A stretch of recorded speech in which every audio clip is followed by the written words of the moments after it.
Good morning, friends. How are you? Yes, most welcome to HB Studio. Yes, Hortus Botanica, your dream classroom. So today I am here to provide the honey of botany of a very crucial and important topic, Bryophyta, and the question is related to mosses. In fact, this is a question asked in AIPM2 2006. But as I told you that whenever we use the term QSEP, you all know it's solution of question, exploration up to the perfection. So we will try our best to explore the knowledge about the mosses so that you can solve any question related to moss. So let's see the question. Yes, see, this is the question of 2006. The question is, in a moss the sporophyte. आपको ये बताना है कि sporophyte moss के अंदर कैसा होता है. ये चार ऑप्शंस दिए गए अपने को. अब आपने ये बताना है इसमें से चारों में से कौन सा सही है. तो ये समझे पहले कि पहला ऑप्शन क्या बोल रहा है कि ये जो स्पोरोफाइट है is partially parasite on the gametophyte. ये पार्शियल आंशिक रूप से परजीवी जैसे व्यवहार करता है अपने गामेटोफाइट के ऊपर. दूसरा ऑप्शन कहता है produces gametes that give rise to gametophyte. क्या गैमीट गामेटोफाइट दे सकता है, ये सोचना होगा हमें. यस और नो. फिर बोलता है arise from spores. Sporophyte spore से बन रहा है और वो स्पोर प्रोड्यूस होती है गैमेटोफाइट से. क्या ये गलत स्टेटमेंट है, क्या सही है, ये समझने की जरूरत है. फिर से ये उस समय समझ में हमारी बात आएगी जब हम अल्टरनेशन ऑफ जनरेशन की बात को समझ रहे होंगे. राइट. फिर कहता है कि manufactures food for itself as well as for the gametophyte. तो हमें ये समझना पड़ेगा क्या ये स्पोरोफाइट भोजन बना सकता भी है कंप्लीटली ताकि वो अपने गैमेटोफाइट को भोजन प्रोवाइड कर सके, या कुछ उल्टी बात होती है, ये समझना पड़ेगा. तो आइए इसके आंसर्स को देखें. यस, इसका आंसर फर्स्ट है. मतलब जो स्पोरोफाइट्स होती है वो पार्शियली पैरासाइट है, डिपेंडेंट है ऑन द गामेटोफाइट. अब होता क्या है, एक्सप्लेनेशन की बात समझे कि मॉसेस के अंदर जो मेंबर्स है हमारे ब्रायोप्सिडा. यस, ब्रायोफाइटा किंगडम है, ये क्लास है ब्रायोप्सिडा. राइट. तो इसके जो गैमेटोफाइट्स हैं वो फ्री लिविंग है. आपको याद होगा यदि हम बात करते हैं कि गैमेटोफाइट्स फ्री लिविंग है, इसका मतलब ये हुआ कि ज़रूर ये ग्रीन होगा, ज़रूर ये फोटोसिंथेटिक होगा, ज़रूर ये इंडिपेंडेंट होगा. राइट. तो इसका मतलब ये हुआ, आप देखो ये गैमेटोफाइट्स की बात हो रही है जो फ्री लिविंग है. राइट. और ये अल्टरनेट करता है, एकांतर क्रम में आता है किसके साथ, स्पोरोफाइट के साथ. स्पोरोफाइट कैसा है, शॉर्ट लिव है, मल्टी सेलुलर है और टू एंड डिप्लॉयड बॉडी है और टोटली और partially dependent upon gametophyte for its nutrition. बात समझ में आ गई. यहाँ ये बताया जा रहा है कि जो स्पोरोफाइट्स है पूरा का पूरा स्पोरोफाइट्स डिपेंड कर रहा है किसके ऊपर, गैमेटोफाइट्स के ऊपर. कैसे, पार्शियली आंशिक रूप से या कंप्लीटली पूर्ण रूप से, ताकि ये यहाँ से न्यूट्रिशन ले सके, अपना पोषण ले सके. Is it clear? So answer is clear. What is the answer? But I would like to explain the other three options. देखो किसी भी आप क्वेश्चन जब सॉल्व करते हो तो हमेशा आपके दिमाग में बातें होती हैं कि नए क्वेश्चन. बिल्कुल नए क्वेश्चन मानने की ज़रूरत नहीं है. आपने जो भी प्रीवियस ईयर के क्वेश्चंस है उसके केवल आप आंसर को विचार करते हो, चलो पहला आंसर हो गया, दैट्स ऑल. नो, बाकी जो बचे हुए तीन ऑप्शंस हैं, यदि आपने उस तीन ऑप्शंस की एनालिसिस कर ली, समझ लो आपने 5 क्वेश्चन डिस्कस कर लिए और स्टैंडर्ड क्वेश्चन डिस्कस किए जो नेक्स्ट नीट में आ सकते हैं. तो समझते हैं, इस क्वेश्चन को एक्सप्लोर करते हैं. तो ये जाने ये क्वेश्चन हमारे एनसीईआरटी क्लास 11 से लिया गया है. जो पेज नंबर 43 से है, राइट। इस क्वेश्चन को हम मॉडरेट लेवल का क्वेश्चन मान सकते हैं, जहां पे प्लांट किंगडम चैप्टर है, टॉपिक मोसेस है, थोड़ा सा रिलेशन लिया गया है प्लांट लाइफ साइकिल और अल्टरनेशन ऑफ जनरेशन, मतलब 2 टॉपिक्स इसमें इन्वॉल्व होंगे। ये एनसीईआरटी का जो स्टेटमेंट है जहां से क्वेश्चंस को फ्रेम किया गया है, उस चीज को समझे। आपने पढ़ा होगा, याद होगा आपको कि हमने पढ़ा था हैप्लोडिप्लॉन्टिक लाइफ साइकिल। यस, ये ब्रायोफाइट्स और टेरिडोफाइट्स के लिए बोला गया है। ब्रायोफाइट्स में स्पेशली जो सभी प्लांट इसके यही शो करेंगे। ये कैसा होता है, तो a dominant independent photosynthetic thalloid और erect is represented by the haploid gametophytes. अब देखें मेन प्लांट बॉडी कैसी हो गई इसकी, है गैमेटोफिटिक, यही हैप्लॉइड है, डोमिनेंट है, ग्रीन है, फोटोसिंथेटिक है, इसलिए इंडिपेंडेंट है, चाहे वो थैलोइड हो या इरेक्ट हो।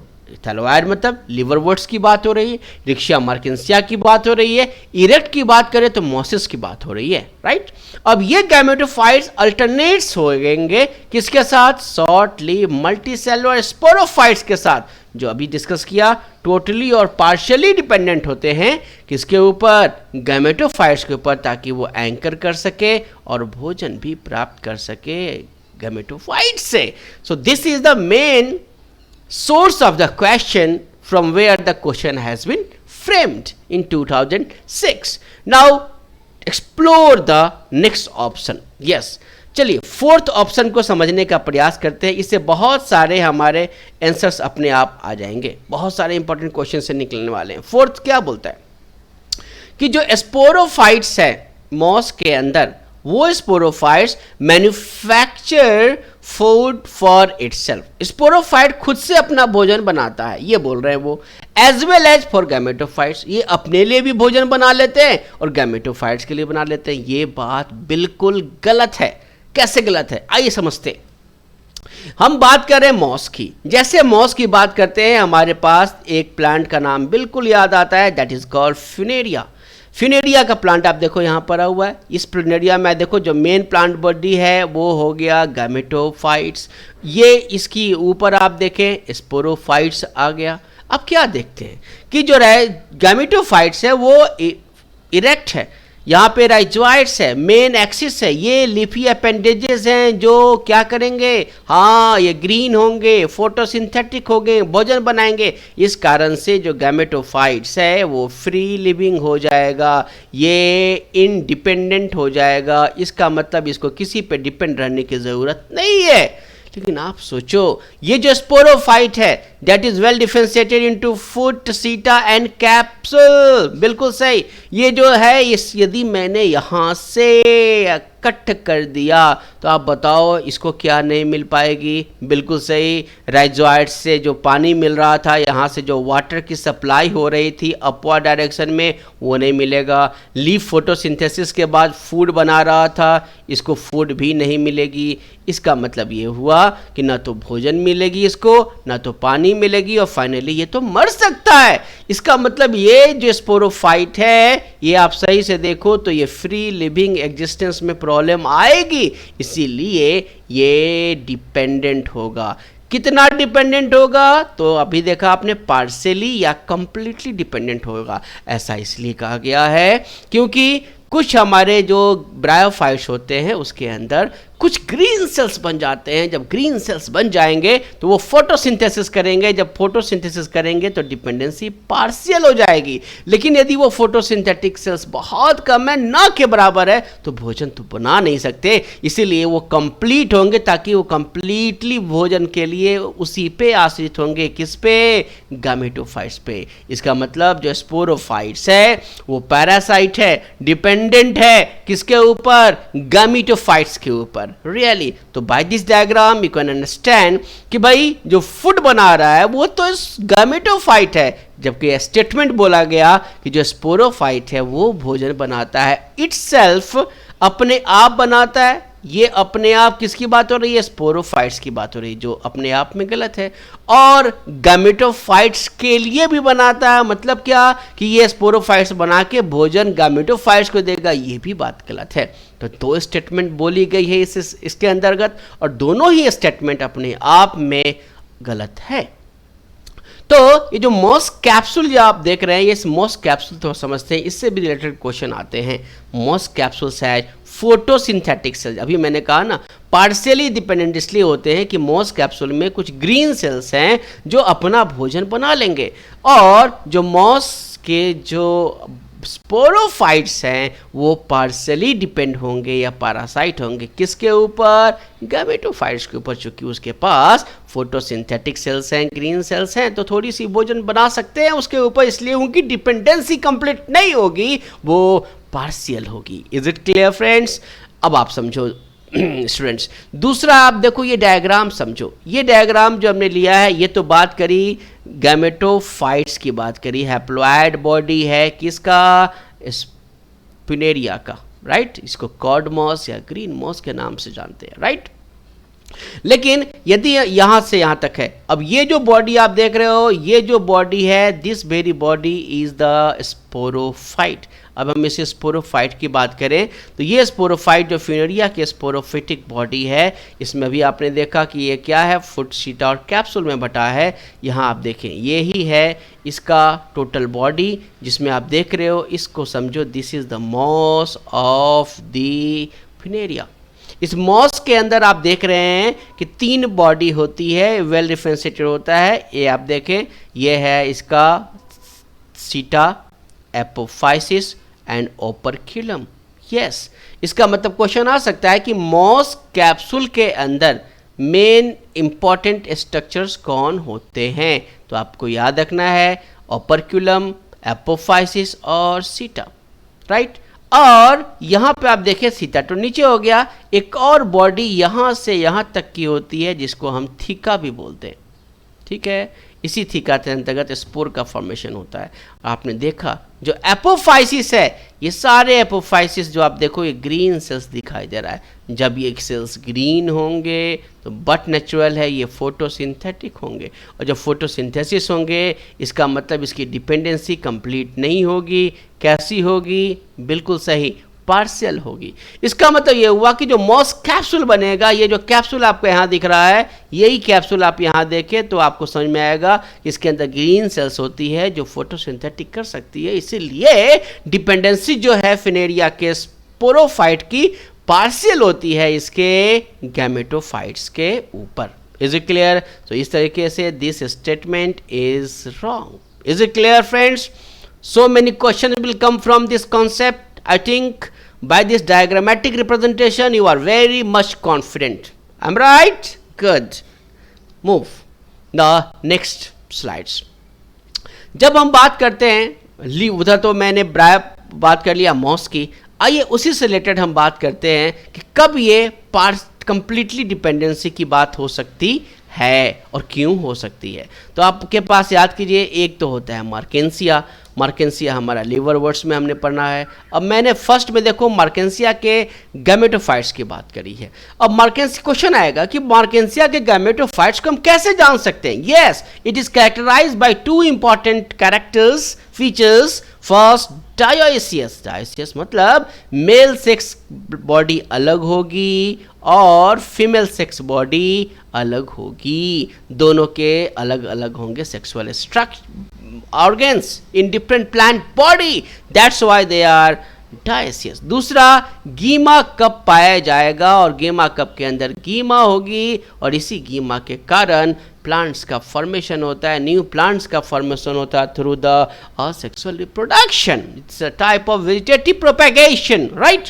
अब आप देखो क्वेश्चन आ सकता है कि भाई ये जो बॉडी है मार्केंसिया के अंदर वो कैसी होती है? इसकी बॉडी यूजुअली गैमेटोफाइट कैसा होता है? एक सेक्स का या 2 सेक्स का? एग्जैक्टली, गैमेटोफाइट जो होगा वो यूनिसेक्सुअल होगा, क्योंकि एक बॉडी में एक ही सेक्स होगा, इधर मेल और फीमेल। यदि फीमेल हुई, आर्किगोनिया उसने रखा हुआ है, तो आप देखो आर्किगोनिया की ब्रांच दिखाई देती है, and that's why it is called आर्किगोनियोफोर।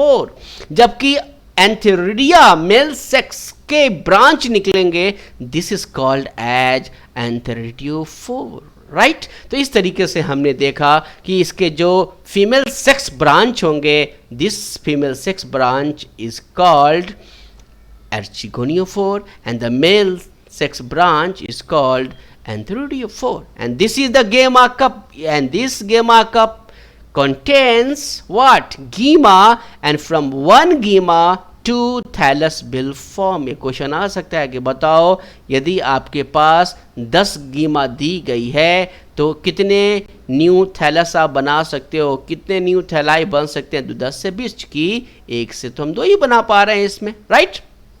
Now अब इस क्वेश्चन को समझना है कि ये तो हमने बात करी इसकी गैमेटोफाइट्स की, अब चलते हैं इसके स्पोरोफाइट्स को समझते हैं।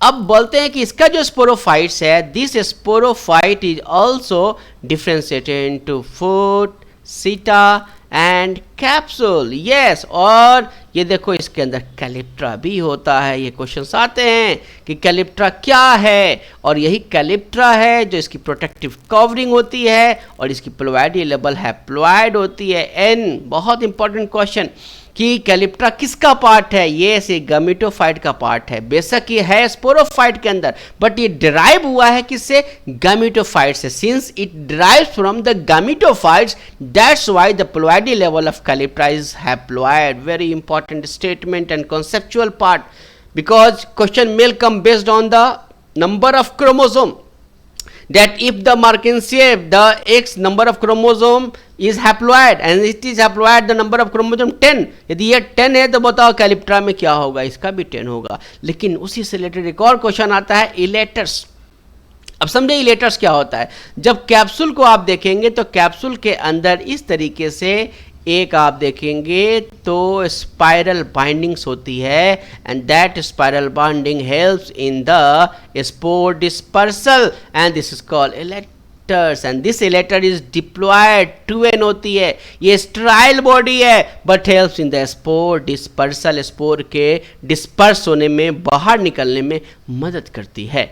लेकिन 2 चीजें इंपॉर्टेंट है, क्वेश्चन आ सकता है कि बताओ इसके मार्केंसिया के स्पोरोफाइट किससे बने होते हैं? बिल्कुल सही, फुट, सीटा और कैप्सूल से बने होते हैं। इस तीनों की प्लोइडी लेवल कैसी होती है? यस, बिल्कुल सही, डिप्लॉयड होती है। लेकिन कैलिप्ट्रा के अंदर हैप्लॉयड होती है, इलेटर्स के अंदर डिप्लॉयड होती है। इलेटर्स का काम है स्पोर का डिस्पर्सन करना, कैलिप्ट्रा एक प्रोटेक्टिव कवरिंग की तरह काम करता है।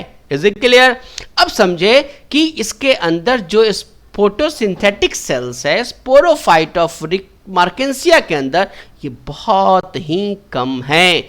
इसका मतलब जब ये बहुत कम है तो इनकी डिपेंडेंसी ज्यादा होगी, right. That's why they depends more, ज्यादा डिपेंड करेंगे भोजन के लिए किसके ऊपर? गैमेटोफाइट्स के ऊपर। दैट्स व्हाई जो स्पोरोफाइट है उसकी डिपेंडेंसी गैमेटोफाइट्स पे होगी, और ये ज़्यादा होगी। ज़्यादा इसलिए होगी क्योंकि जो फोटोसिंथेटिक सेल्स की जो संख्या है वो काफ़ी कम है, बहुत कम है। Is it clear? Very much clear. तो इससे रिलेटेड क्वेश्चन आपके क्या क्या आ सकते हैं? फिर से मैं बोलूं, मार्केंसिया का गैमेटोफाइट कैसा होता है? मोनोइसियस या डायसियस? डायसियस होता है। गेमा कैप कहाँ पाया जाता है? क्या रिक्सिया, मार्केंसिया, फिनोनिया सभी में पाए जाते हैं? बिल्कुल नहीं। ये कैरेक्टरिस्टिक फीचर्स है मार्केंसिया का कि केवल गेमा कप मार्केंसिया में ही होगा और किसी ब्रायोफाइट्स में नहीं होता। क्लियर? नाउ क्वेश्चन आ सकता है कि बताओ कैलिप्ट्रा की प्लोइडी लेवल क्या होगी? हैप्लॉइड होगी। क्या करता है ये? किसका पार्ट है? गैमेटोफाइट का पार्ट है, प्रोटेक्टिव लेयर है। बताओ ये इलेटर्स क्या होते हैं? यस, डिप्लॉयड होते हैं। किस चीज में हेल्प करते हैं? स्पोर डिस्पर्सल में हेल्प करते हैं, राइट ना? Now yes, now the turn of another important genus, that is Riccia of liverworts. Riccia को कैसे कैरेक्टराइज करेंगे? ये रोजेट से बनाता है। आपने देखा अभी इस तरह से डॉर्सी वेंट्री प्रोस्टेट स्ट्रक्चर होता है, डाइकोटोमस ब्रांच होती है। इस तरह से स्ट्रक्चर आपने देखा अभी यहाँ पे इसके ब्रांचेज होते हैं, सेक्सुअल ब्रांच होते हैं, अभी आपने देखा मार्केंसिया के अंदर। लेकिन ये मार्केंसिया इस तरह का जो आप स्ट्रक्चर देख रहे हो, ये एक ऐसा स्ट्रक्चर है जो रोजेट शेप कहलाता है। ये रोजेट शेप का स्ट्रक्चर ऐसा आप नहीं देख पाएंगे किसके अंदर, मार्केंसिया के अंदर। ये केवल और केवल किसके अंदर होता है, रिक्शिया। मतलब रिक्शिया के अंदर एक कैरेक्टरिस्टिक फीचर्स है कि भाई इसके अंदर क्या होता है, रोजेट फॉर्मेशन होता है, जो मार्केंसिया में नहीं होता। रिक्शिया की जो बॉडी होती है ये मोनोइसियस होती है, जबकि उसकी बॉडी डायसियस थी, ये भी अलग हो गया। इसके अंदर गेमा कप नहीं है, जबकि मार्केंसिया में गेमा कप था। तो आपने देखा 3 डिफरेंसेस हो गए। इसके अंदर रोजेट स्ट्रक्चर है, मार्केंसिया में इधर आप देखें नहीं है। मोनोइसियस प्लांट बॉडी है, इसकी डायसियस प्लांट बॉडी थी। यहाँ गीमा कप नहीं है, यहाँ गीमा कप है। तो क्वेश्चन आ सकता है कंपैरेटिव स्टडी बताओ रिक्शिया और मार्केंसिया के अंतर्गत। Is it clear? बट आइए हम क्वेश्चन की तरफ फिर से चले। तो ये तो बात मैं कर रहा था आपको रिक्शिया के गैमेटोफाइट्स की। रिक्शिया के स्पोरोफाइट्स की आइए थोड़ी सी बात कर लें। अब आप देखें रिक्शिया के जो स्पोरोफाइट्स होते हैं, इसके अंदर जो स्पोरोगोनियम होता है, जिसने स्पोर मदर सेल को बनाया है, मैक्सिमम स्पोर मदर सेल इसके अंदर होते हैं जो फर्टाइल होते हैं। ये भी यूनिक है। Maximum fertile cells are found in the mother cells of Riccia. जैसे जैसे रिक्शिया से आप आगे बढ़ेंगे, मार्केंसिया में बढ़ेंगे, फिनेरिया में बढ़ेंगे, इसकी जो फर्टिलिटी है वो कम होती जाएगी, टिश्यूज स्टेराइल होते जाते हैं। इसलिए बहुत कम, very few cells are sterile in Riccia, and these are called nurse cells. By name it is very much clear. Since it is nurse cells, so nurses provide nutrition. It's the supportive cells of the fertile cells for the formation of spores, and that very spore will give rise to the new gametophytic structure of Riccia. Exactly. तो nurse cells का काम क्या है? ये sterile होते हैं, protection में help करते हैं, न्यूट्रिशन में हेल्प कर सकते हैं। कैप्सूल, इसके अंदर केवल कैप्सूल है, और यहाँ पर आपको साफ साफ देख रहे होंगे, नहीं दिखाई दे रहा है क्या, फुट और शीटा। वेल डेवलप होता है कैप्सूल, और कैप्सूल में मैक्सिमम फर्टाइल सेल्स होते हैं। सभी स्पोर्स जो होते हैं एक जैसे होते हैं, और इसको होमोस्पोरस बोलते हैं। वैसे कंप्लीट ब्रायोफाइट्स का कैरेक्टर होता है कि ऑल ब्रायोफाइट्स आर होमोस्पोरस। इसको याद रखना है आपने कि ब्रायोफाइट्स होमोस्पोरस है। फिर आप देखेंगे टेरिडोफाइट्स होमोस्पोरस भी हो सकता है, हेटेरोस्पोरस भी हो सकता है। लेकिन जब जिम्नोस्पर्म और एंजियोस्पर्म की बात आएगी तो केवल हेटेरोस्पोरस। तो याद हो गया, फिर से मेरे साथ याद कर लें आप। Bryophyta all homosporous, gymnosperm angiosperm all heterosporous. लेकिन जब बात आएगी टेरिडोफाइटा की तो some are homosporous and some are heterosporous. ऐसा बोलते हैं कि most of the pteridophytes are homosporous, मतलब होमोस्पोरस की संख्या हेटेरोस्पोरस से ज्यादा होती है, ऐसे मानते हैं। राइट? तो इस तरीके से होमोस्पोरस हेटेरोस्पोरस के भी क्वेश्चन है तो आप बना सकते हो। नाउ अब बात करते हैं इसके न्यूट्रिशनल लेवल की। क्या बोलते हैं कि जो कैप्सूल है of sporophyte in रिक्शिया is non photosynthetic. अब देख लें, आप समझे। अभी हमने देखा था, सबसे पहले पढ़ा था फिनेरिया में ज़्यादा थे, फिर पढ़ा मार्केंसिया में कम थे। अब आप बोल रहे हो रिक्शिया के अंदर भाई है ही नहीं। क्या नहीं? यस, फोटोसिंथेटिक सेल्स ही नहीं है, ग्रीन हो ही नहीं सकता, फोजन बन ही नहीं सकते।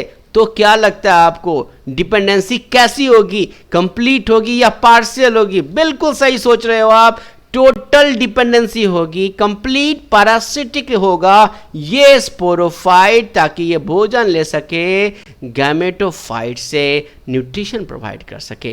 तो आपने देखा किस तरीके से 3 जो हमने जेनस को स्टडी करा, रिक्शिया, मार्केंसिया और फिनेरिया। फिनेरिया के अंदर जो फोटोसिंथेटिक सेल्स हैं वो ज़्यादा हैं, लार्ज नंबर में हैं। बहुत फ्यू नंबर में कौन है? मार्केंसिया में बिल्कुल नहीं है। कहाँ पे?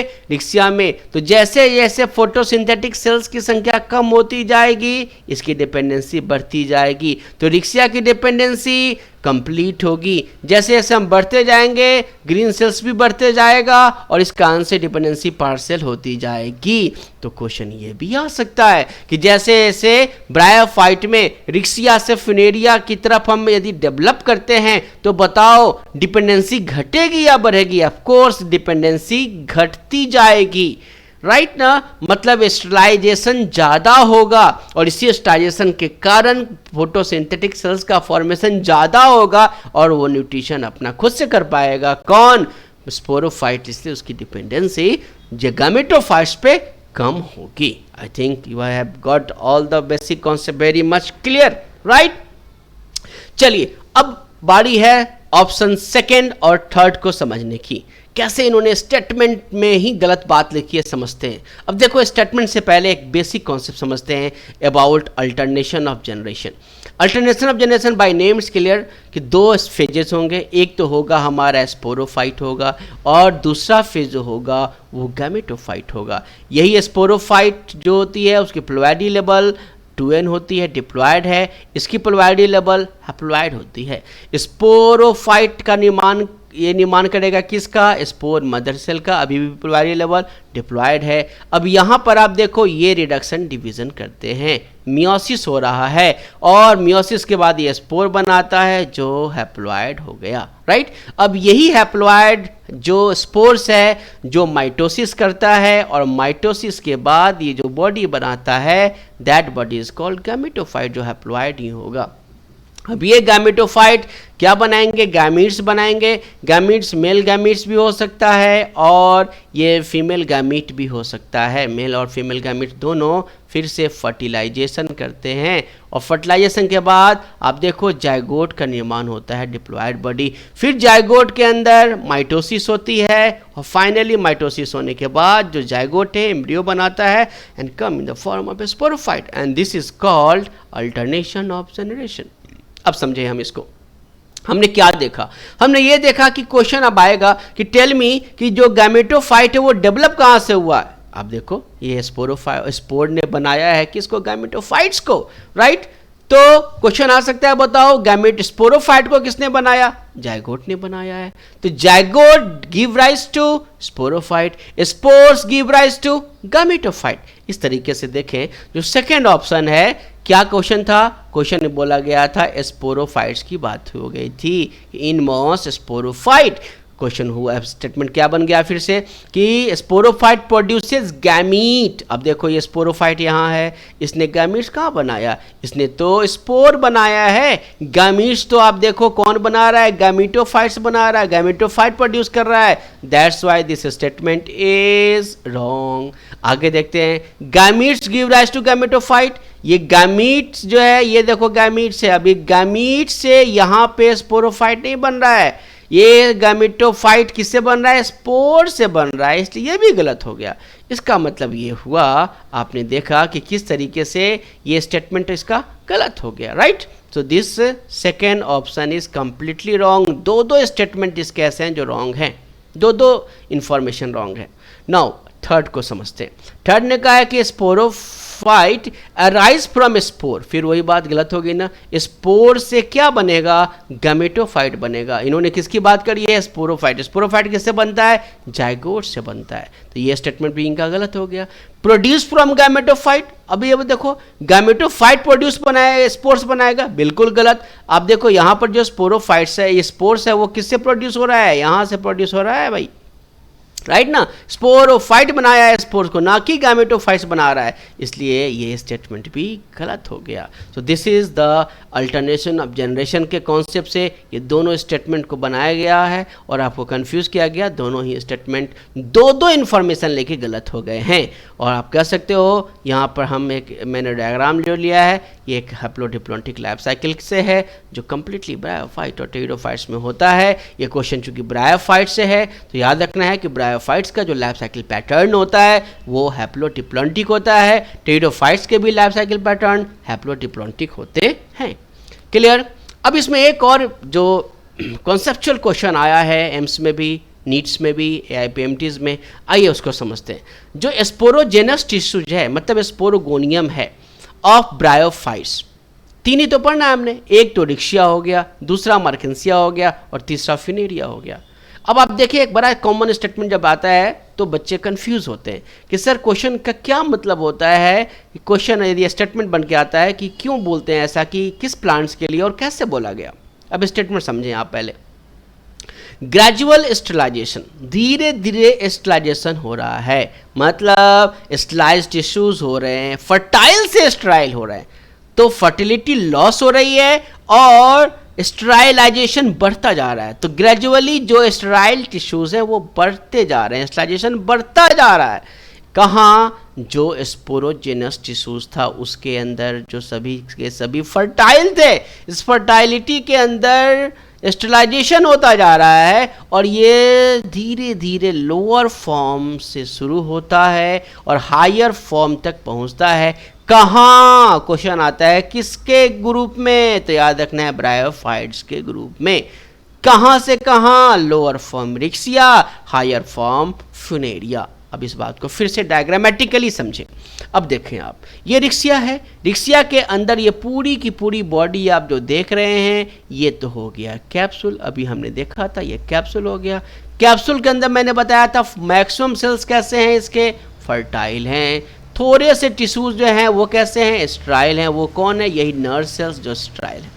अब आप ही देखें, सबसे ज़्यादा फर्टाइल कौन हो गया? फिर रिक्सिया, सबसे लोअर फॉर्म में हो गया हमारा।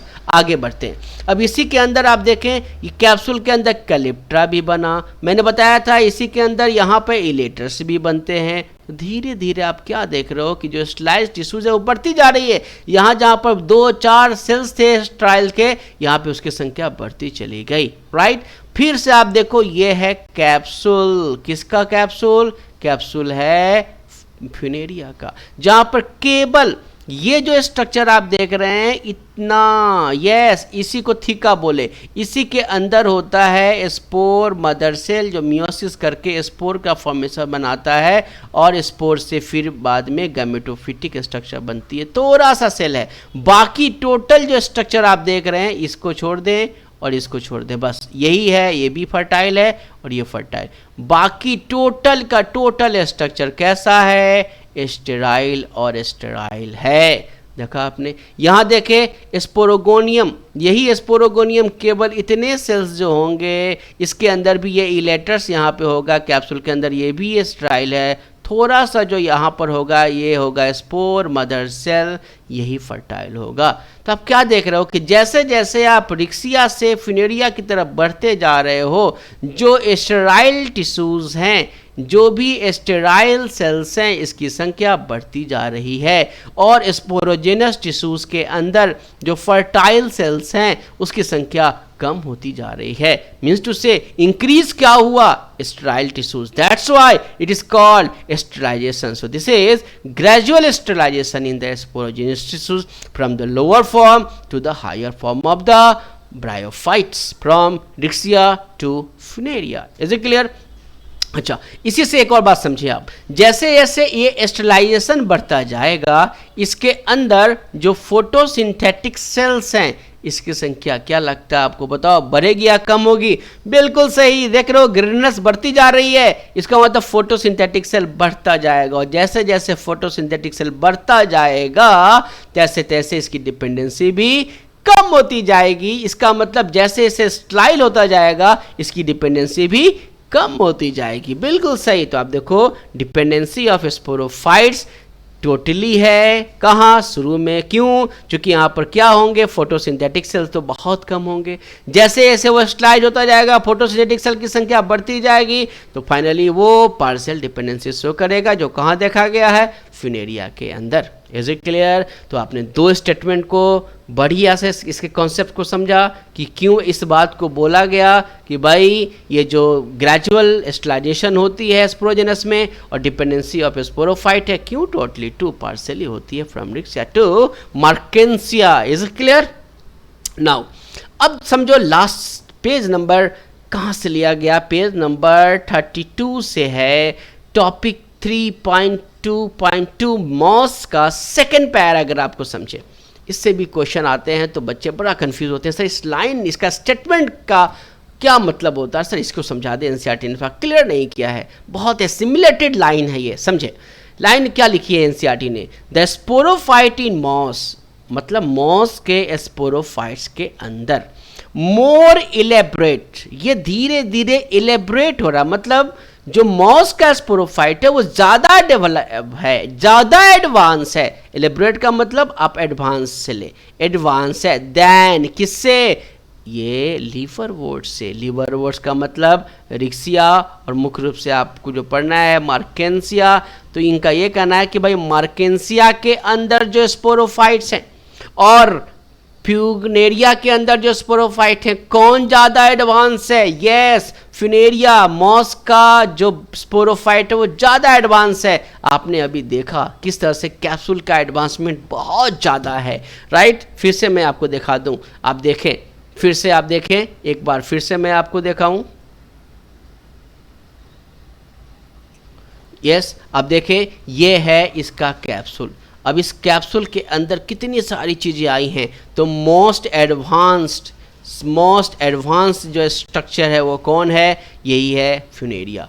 जबकि रिक्सिया में देखें आप क्या देख रहे हैं, इसके अंदर फुट भी है, सीटा भी है और कैप्सूल भी है, लेकिन इसके अंदर जो कैप्सूल बना ये कैप्सूल उतना डेवलप नहीं है जितना डेवलप कौन है, यही। तो इसका मतलब सबसे ज़्यादा डेवलप कौन हो गया, फ्यूनेरिया, उससे कम कौन हो गया, मार्केंसिया, सबसे कम कौन हो गया, रिक्सिया। तो यदि हम स्पोरोफाइट्स की बात करें, इसके डेवलपमेंट और एडवांसमेंट की बात करें, तो सबसे कम लीस्ट डेवलप कौन हो गया, रिक्सिया, उससे ज़्यादा डेवलप कौन हो गया, मार्केंसिया, सबसे ज़्यादा डेवलप कौन हो गया, फ्यूनेरिया। इसका मतलब सबसे ज़्यादा स्लाइस जो होगा वही तो सबसे ज़्यादा डेवलप हो रहा है, क्योंकि उसके अंदर स्लाइजेशन बढ़ती जा रही है, कॉम्प्लेक्सिटी बढ़ती जा रही है, एलेब्रेट हो रहा है, एडवांस स्ट्रक्चर की तरफ बढ़ता जा रहा है प्रोटेक्शन को लेते हुए, राइट। तो I think the first statement is very much clear friends. Now second statement, capsule contain spores. आपने देखा कैप्सूल के अंदर स्पोर मदर सेल होगी, उसके अंदर मियोसिस होगा और वो स्पोर बनाएगा, ये मियोसिस के बाद बनेगा और यही स्पोर क्या बनाएगा, गैमेटोफाइट्स का निर्माण करता है। तो लास्ट स्टेटमेंट देखिए कि moss have elaborate mechanism of spore dispersal. अब ये भी बात समझने की है, स्पोर डिस्पर्सल तो करेगा, कौन करेगा, मॉस, मतलब फ्यूनेरिया की हम बात कर रहे हैं। तो फ्यूनेरिया जो हमें पढ़ना है, फ्यूनेरिया के अंदर जो स्पोर का डिस्पर्सल होता है ये बड़ा ही एडवांस तरीके से होता है। आइए आप समझें आप इसको। अब देखिए सबसे पहले तो मैं आपको फ्यूनेरिया का फिर से समझाऊं। अब देखें आपने यहाँ देखा फ्यूनेरिया में ये जो कैप्सूल है ना, यहाँ पे आप देखें इसके अंदर, इस डायग्राम को बड़ा नहीं कर सकता, आप यहाँ देखें ये है पेरिस्टोमियम, आप देख रहे हो ना, पेरिस्टोमियम चारों तरफ से होते हैं और यहीं पे होता है एन्यूलस, ये सेल्स एन्यूलस होते हैं। होता क्या है, ये फाइनली जो है यहीं से इसको क्या करता है, तोड़ता है। यहाँ पे एन्यूलस होते हैं, ये एन्यूलस टूट जाएगा, यहाँ और यहाँ दोनों जगह टूटेंगे और इसके अंदर जैसा कि मैंने बताया था कि बस इतना ही के अंदर जो होता है वो स्पोर मदर सेल्स है, मैंने बताया था इस दोनों के स्ट्रक्चर यहाँ पर है। अब यहीं पर जब मियोसिस होगी तो स्पोर यहीं से बाहर निकलेगा, तो सबसे ज़्यादा प्रोटेक्शन यहाँ है। जबकि इसके अंदर आप देखेंगे तो इसके अंदर क्या होता है, फोर्सिटा और कैप्सूल है और यहाँ पर जो है आप यहाँ ये आप देख रहे हो इसके अंदर, तो यूँ समझे कि ये इसका ऐसे स्ट्रक्चर होता है, इधर नीचे की तरफ होता है ये, और ये इसका इलेटर्स हो गया, यहाँ पे स्पोर मदर सेल्स होते हैं और जैसे ही जब स्पोर की संख्या बढ़ती है तो ये बर्स्ट होता है और ये टूट जाता है। बर्स्ट से टूटा, यहाँ बर्स्टिंग किसकी होती है, एन्युलस सी, तो ये ज़्यादा एडवांस हुआ, ये कम एडवांस हुआ। यहाँ पर आप देखें तो कुछ है ही नहीं यार, कंप्लीटली जो स्पो ये कैप्सूल है और यहाँ पर कुछ सेल्स नर्स वाले हैं, बाकी जो होगा बहुत ज़्यादा स्पोर्स जब बन जाएंगे तो ये बर्स्ट करेगा, अपने आप खुलेगा, तो ज़्यादा स्लाइजेशन कुछ है ही नहीं। तो सबसे सिंपलेस्ट कौन हो गया, सबसे सिंपलेस्ट यदि आप बात करें तो वो आपका रिक्सिया में हो गया। सबसे एडवांस्ड कौन सा हो गया, तो सबसे एडवांस कौन हो गया, फ्यूनेरिया हो गया, और ये दोनों के बीच में ये स्थिति हो गई। तो इस तरह से आपने देखा कि जो स्पोर का डिस्पर्सल है तीनों ही केसेस में सबसे एडवांस फ्यूनेरिया में, सबसे प्रिमिटिव रिक्सिया में, और बीच की स्ट्रक्चर किसकी है, मार्केंसिया की है। तो आई थिंक ये डायग्राम आपको समझ में आ गया और ये स्टेटमेंट भी आपको समझ में आ गया कि मॉसेस हैव एन एलेबरेट, मतलब सबसे एडवांस्ड वेल डेवलप्ड स्ट्रक्चर है, मैकेनिज्म बहुत कॉम्प्लेक्स है, किसका, स्पोर के डिस्पर्सल का। Is it clear? नाउ अब ये तो हो गई सारी बातें कैसे स्पोर डिस्पर्सल होता है। इसके बाद लास्ट जो समस्याएं हमारे बच्चों की, जैसे एग्जाम्पल की समस्या, आइए उसके लिए निमोनिक्स आपको बता दूं और कुछ ऐसे डायग्राम आप देखें ताकि आपको याद रहेगा। यदि हम एग्जाम्पल्स की बात करें तो हमारे पास एक क्या है, लिवरवर्ट्स है। आप देखें लिवरवर्ट्स में बस 3 ही एग्जाम्पल आपने याद करना है। एक है पोरेला, इसी पोरेला को लीफी लिवरवर्ट्स के नाम से जानते हैं, राइट ना। ये एक्सेप्शनल है, प्राय लिवरवर्ट्स लीफी नहीं होते। पोड्रोस कैसे होंगे, वो प्रोस्टेट होंगे, डॉर्सिवेंट्रल होंगे, डाइकोटोमसली ब्रांच होंगे, जैसा कि रिक्सिया और मार्केंसिया में आपने देखा है। अकेला ये है जो लीफी और इरेक्ट जैसा लीफी ब्रांचेस होता है पोरेला में, राइट ना। नाउ तो रिक्सिया और मार्केंसिया और ये पोरेला तीनों ही थैलोइड बॉडी हैं। तो याद रखना लिववर्ट्स में 3 एग्जाम्पल हो गए, पोरेला, रिक्सिया, मार्केंसिया। बिल्कुल याद हो गया, ये तो याद ही है नाम से। एक पोरेला नया ऐड हुआ है, राइट। एनसीईआरटी में लीफी स्पेसीज के नाम से दिया है, वो बात किसकी कही गई है, वो पोरेला की कही गई है, राइट। अब मेन एग्जाम्पल आता है आपके मोसिस का। मोसिस को मैंने डायग्राम से दिखाया है, आपने देखा है। फिनेरिया तो आपको याद है ना, ये देख लीजिए आपका फिनेरिया का जो स्ट्रक्चर है, this is your Funaria by this. आप देखो ये फिनेरिया का स्ट्रक्चर है, किस तरीके से आपने देखा है इसको कि फिनेरिया में जो स्ट्रक्चर है आपने देखा है कि भाई हमारे पास ये जो टोटल फिनेरिया का स्ट्रक्चर है, ये मुख्य रूप से पूरी बॉडी गैमेटोफाइट है, स्पोरोफाइट है, और ये स्ट्रक्चर आप देख रहे हो, राइट ना। आप एनसीईआरटी का ये स्ट्रक्चर है। क्वेश्चन आ सकता है कि भाई लेबलिंग करो, A B C D E, total 5 labelling आपको याद करना है। गैमेटोफाइट्स के 2 हो गए, राइजोइड्स और मेन एक्सिस। क्वेश्चन पूछा जा सकता है, बताओ राइजोइड्स के हैप्लोइड लेवल कैसी होगी, ये प्लोइडी लेवल कैसी होगी, तो हैप्लोइड होगा। बाकी इधर आप देखेंगे तो सबकी प्लोइडी लेवल कैसी होगी, डिप्लोइड होगा, क्योंकि पूरा का पूरा ये किसका पार्ट है, स्पोरोफाइट्स है, राइट ना। तो डायग्राम आपने देख लिया। इसके अलावा ये मार्केंसिया है, ये रिक्सिया है, आपने देखा। अब हम बात करते हैं कि भाई रिक्सिया, ये फिनेरिया तो आपने देख लिया। अब इसका है पॉलीट्राइकम। ये देखें आप पॉलीट्राइकम, ये स्ट्रक्चर मैंने ड्रॉ किया है आपको समझाने के लिए। यहाँ देखिए ये राइजोइड्स है, ये इसका स्टेम है, ये लीफी अपेंडेजेस है, ये सीटा है, और किस तरह से आप देखो कैप्सूल जो है एन्युलस को खोलता है ओपर्कुलम से और स्पोर का डिस्पर्सल हो रहा है, राइट। ये कैलिप्ट्रा इसकी बंद है पूरा, फिर इसे खुलेगा, स्पोर डिस्पर्सल होती है। उसके बाद स्फेगनम है, राइट ना। स्फेगनम का स्ट्रक्चर भी आप देखें। और फिर क्या है हमारा, ये है पोगोनेटम। और पोगोनेटम देखें, यहाँ डायग्राम में हमने पोगोनेटम लिया है, किस तरह से ये पोगोनेटम का भी को टोटल आप देख रहे हैं। कैलिप्टा कितना सुंदर दिखाई दे रहा है, दिस इज पोगोनेटम। तो आप याद कैसे करेंगे आखिर, राइट। तो इसको याद करने के लिए आपने फिर से याद रखना है, मैंने दिया हुआ है फन पॉली सफा पोगो। फिर से बोले, मैंने क्या बोला, फन पॉली सफ़ा पोगो। फन पॉली सफ़ा पोगो। फन मतलब फिनेरिया, पॉली माने पॉलीट्राइकम, सफ़ा मतलब स्फेगनम, पोगो मतलब पोगोनेटम। फन पॉली सफ़ा पोगो, याद हो गया। क्वेश्चन आता है इसका कॉमन नेम बताने के लिए कि भाई मिसमैच बताओ या मैच द कॉलम बताएं। तो आप याद रखिएगा कि फन का होता है ग्रीन मॉस, पॉलीट्राइकम का हेयर मॉस, स्फेगनम का पीट मॉस, पोगोनेटम का हेयर मेडन हेयर मॉस। मैंने ट्रिक्स बनाया है, निमोनिक्स आप बोल सकते हो। ग्रीन हेयर पीट मैडम, याद रहेगा, ग्रीन हेयर पीट मैडन, याद हो गया। तो आपको याद रखना है कि जो ग्रीन हेयर वाली मैडम है उसकी पिटाई की बात हो रही है, तो आपको ट्रिक्स याद रखना है। Fun poly safa pogo green hair peat madam. Is it clear? Fun poly safa pogo green hair peat madam. इस तरह से निमोनिक्स बिल्कुल लिरिक फॉर्म में आपको याद रखना है। ये देखिए, ये मैंने पोरेला का स्ट्रक्चर बताया है जो लीवर वर्ड्स का, ये लिफी अपेंडेजेस है। इसके अंदर 2 रो में लीप्स होते हैं, आप देख रहे हो। एक छोटा सा होता है डोर्सल, राइट ना। ये इस तरीके से इसके 2 रो होते हैं, इस तरह से। ये एक रो हो गया इसके अंदर, राइट ना। फिर दूसरा रो इसके ऊपर होता है, तो एक अंदर वाला एक बाहर वाला, तो इसको बोलते हैं डोर्सल एंड वेंट्रल। 2 रो में ऐसे होते हैं। 2 कहाँ पाया गया? पोरेला में। तो इस ग्राम में आया हुआ है भाई कितने रो में होते हैं? 2 रो में होते हैं। एक कैसा होता है डोर्सल बाहर की तरफ, एक कैसा होता है वेंट्रल जो अंदर की तरफ होगा। Is it clear now? तो इस तरीके से याद हो गया आपको। क्या याद हुआ? फन पॉली सफा पोगो हमने याद किए, राइट ना।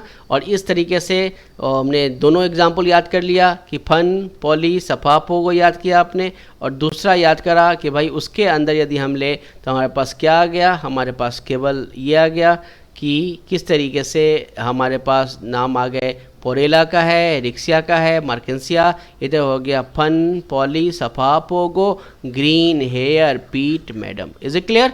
सो in this way, thank you very much for understanding the whole concept of bryophytes। तो हमने देखा किस तरह के ब्रायोफाइट्स में एग्जाम्पल्स देखा, पोरेला, रिक्सिया, मार्केंसिया, फन, पॉलीसपापोगो, green, hair, peat, madam.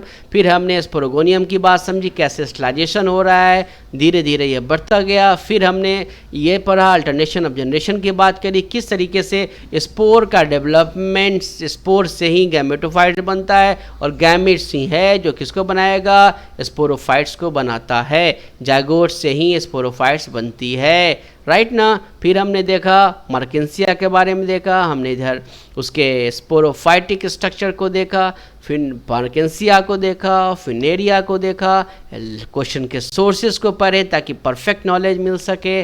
This was the answer कि क्यों इसको बोला पार्शियली डिपेंडेंट है, मॉस के अंतर्गत कौन, sporophytes. So this is all about the question of 2006 related to moss. अब मुझे ऐसा लगता है मॉस ही नहीं बल्कि ब्रायोफाइट्स के जितने भी बेसिक क्वेश्चन यदि आपसे पूछे जाएंगे आप जरूर जवाब दे सकते हो। So keep watching, go and bring out your NCERT और उसको आप पढ़ो, एक एक लाइन तैयार हो जाएगा। So this is all for today. को आप लाइक करें, सब्सक्राइब करें, और कोई भी बॉटनी का चैलेंज आपको लगता है कि ये टॉपिक मुझे याद नहीं हो रहा है, कॉन्सेप्चुअलाइज नहीं हो रहा है, आप कमेंट बॉक्स में डालें, वो I will try my best कि नेक्स्ट डे या सेम वीक में उसके सॉल्यूशंस आपको दे दिए जाएं। Is it clear? Thank you very much pro doctors, have a nice day, take care.